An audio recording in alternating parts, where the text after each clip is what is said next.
Hi, my name is Muhammad Farish Nikal bin Abdul Rahman and my ID number MDB 24020039. Question number 1. This article pinpoints that the driver of Malaysia's economic growth in quarter 3 2024 is domestic demand, particularly in its service sector. Assuming within the tourism sector, hotel accommodation price rose by 12% due to increasing demand, while quantity demanded only fell 4%. So, the question asks to calculate the price elasticity of demand for hotel accommodation. Is the demand elastic or inelastic? So, here are the formula of price elasticity of demand. So, percent of change in quantity demand over percent of change in price.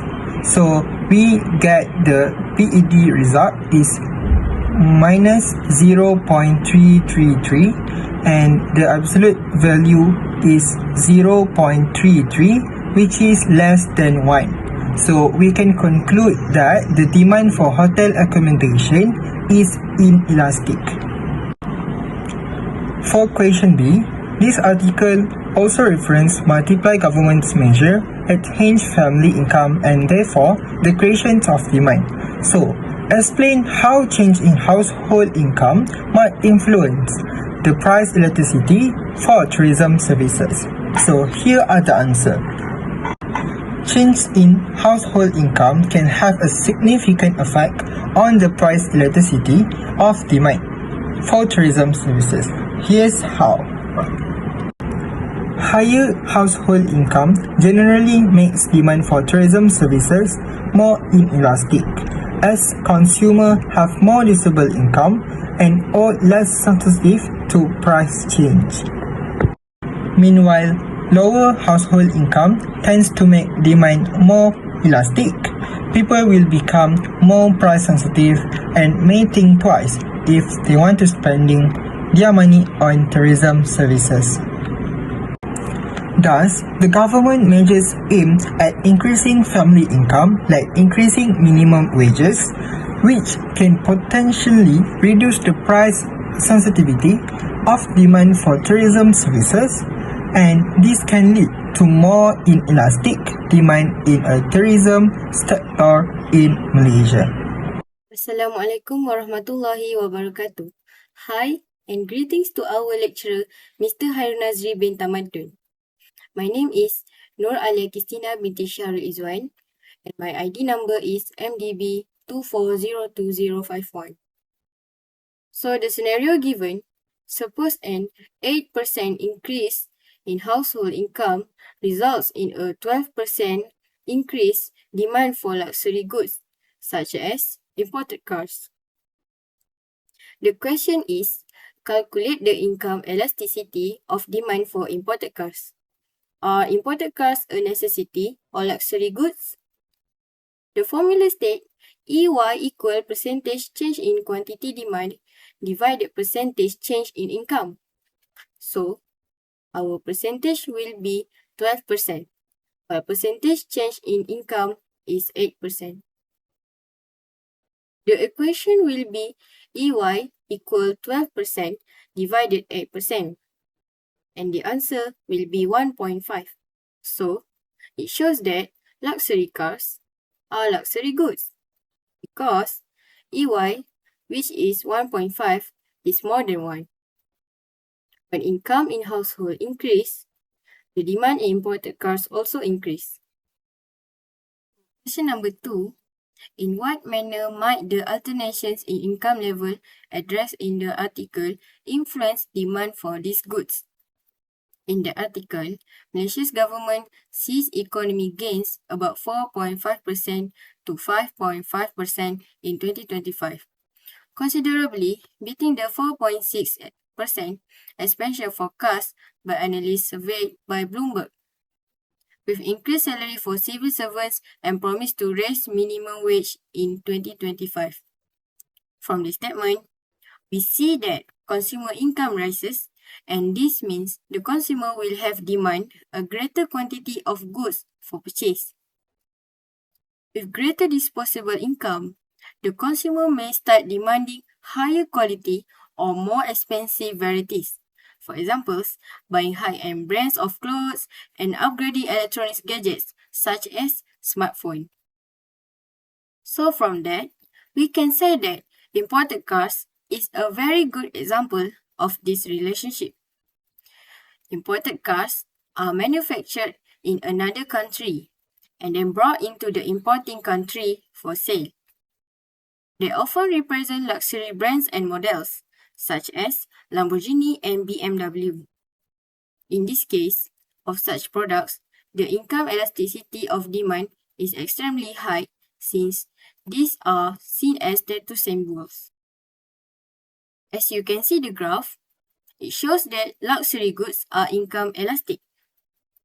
The income rises, the quantity demand rises in a higher proportion. This upward sloping line is seen to be above the proportionate increase line. In conclusion, during economic growth, more consumers can afford high-end goods like luxury cars, luxury vacation, high-end jewelry, and luxury brands such as Gucci and Prada. These products especially benefit from rising incomes since consumers have these items higher on their list when they have extra disposable income. During recession, demand for these goods can drop dramatically because consumers prioritize necessities. My name is Fatin Adriana binti Muhammad Azman. My ID number is MDB 24020022. The article attributes reports of Malaysia's economic growth to the manufacturing sector, which include electronic goods. However, the article also mentioned challenges such as global uncertainties and supply constraints. Suppose the price of electronic goods increased by 12%, but the quantity supply increased by only 5%. So the first question is, calculate the price elasticity of supply for electronic goods. Is the supply elastic or inelastic? So let's start with the question 4a, which is price elasticity of supply. It is to measure how much the quantity supply of a good responds to price change. Using the formulation, price equal to percentage change in quantity supply divided by percentage change in price. The price increased by 12% meanwhile the quantity supply only increased by 5%. So, price equal to 5 divided with 12 equal to 0.42. This result shows that it is less than 1, which means it is inelastic. Let's take a look at this inelastic supply curve. As you can see, the price increased from P1 to P2 in 12% and the quantity supply increased from Q1 to Q2 in 5%. The price elasticity of supply for electronic goods is 0.42, which is inelastic because price is less than 1. Based on this situation, it means that the supplier cannot significantly increase the supply even the price rise. So the next question is, discuss two factors based on the article that might contribute to the observed elasticity in the manufacturing sector. So the answer is, the first factor is time frame. Based on the article, supply tend to be inelastic due to firms not be able to increase the production quickly because of the short run. As we know that electronics manufacturing require fixed inputs such as specialized machinery. So if the firms are already close to their maximum capacity, it might be challenging to significantly increase output even with price increase, which then result to a relatively inelastic supply curve. So the second factor is because of the production. As mentioned in articles, Malaysia's manufacturing sector, especially in electronic goods, faces supply limitation. This limitation may include limited availability of raw materials or parts such as semiconductors needed to manufacture electronic goods. If the supply of these components is limited, manufacturers may face challenges in obtaining the required materials to produce more goods. Even if price for electronic increase, the inability to secure these materials means that the supply cannot increase quickly.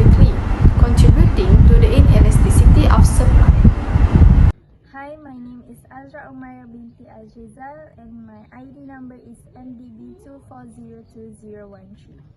For question 3, the manufacturing sector has been a key driver of economic growth, with increased demand for raw materials like steel and aluminium. Suppose the price of steel rose by 15%, leading to a 10% increase in the demand for aluminium. For question 3a, calculate the cross-price elasticity of demand between steel and aluminium. X is aluminium whereas Y is steel. To calculate it, percentage change in quantity demanded of goods X, which is QDX, divided by percentage change in price of goods Y. And the calculation would be positive 10 divided by positive 15, and the answer would be 2/3. The final answer is 0.67.